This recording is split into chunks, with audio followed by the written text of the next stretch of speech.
Mahirap maging mahirap. Pero hanggang dun ka na lang ba talaga?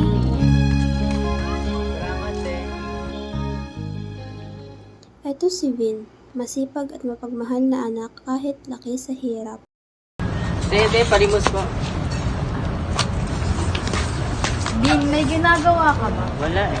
Linisan mo nga yung bakura namin. Bibigyan kita ng 30. Sige. Kinahaponan, pagkatapos ni Vin maglinis ng bakuran, ay umuwi na siya sa kanyang ina at kapatid upang dalhan ito ng konting pagkain. Nay, kamusta na po yung pakiramdam mo? Okay na, nak. Medyo okay na. Pero hayaan mo, nak. Babawi ako. Maghanap pa akong trabaho pagka ganito din. Huwag mo nang pursain ng iyong sarili, Nay. Hanap mo na ako ng racket. Ito pagkain ni Nikay.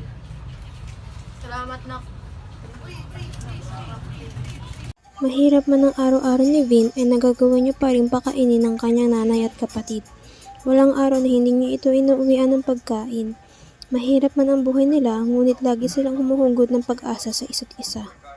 Uy, alam mo ba si guys na nakita ka ba sa South Park? Yung kasama? Si Alcantara, wey! Uy, pare, kamusta ka na? Ba't di ka na napasok? Itadrop ka na daw ni mami na ko. Oo, ganun ba, pre? Wala, ikipit na ako sa buhay. Pare, kailangan mo ba ng tulong ko? Huwag na, pre. Nakakahiya. Pre, kailangan mo to. Bayaran mo lang ako pag nakaluwag-luwag ka na. Pre, teka.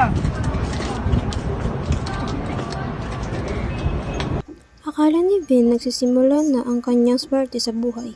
Ngunit isang araw may dinatnan siyang pangyayari na hinding-hindi niya makakalimutan sa buong buhay niya. Isip mo litong-lito sa mga panahong nais mong malimot. May mga tao palang hindi nawawala ang kabutihan. Dahil sa kanila, nararamdaman kong hindi pa tapos ang laban ko. Suliran, hindi mapigilan. Itanim mo lang.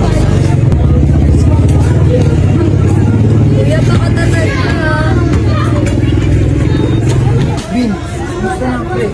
Balitaan mo, namatay namin mo pre. Okay lang naman. Kahit pa paano. Kasi parang magdadrop out na ako eh. Ay, kailangan ko buhay ng kapatid ko. Ano ba nangyari kasi? Ano nangyari sa namin mo? Nasa kusahan kasi siya. Condolence pre.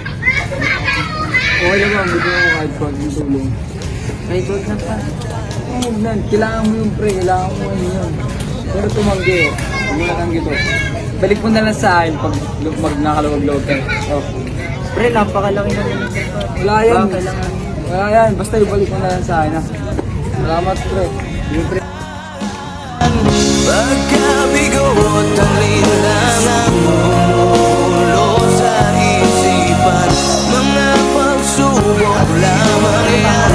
Huwag mong itigil ang laban. Hindi ko man mababago ang nakaraan, pero hawak ko ang kinabukasan ko. Hindi mahalaga kung gaano kabigat ang kahapon. Ang mahalaga ay kung paano ka babangon ngayon.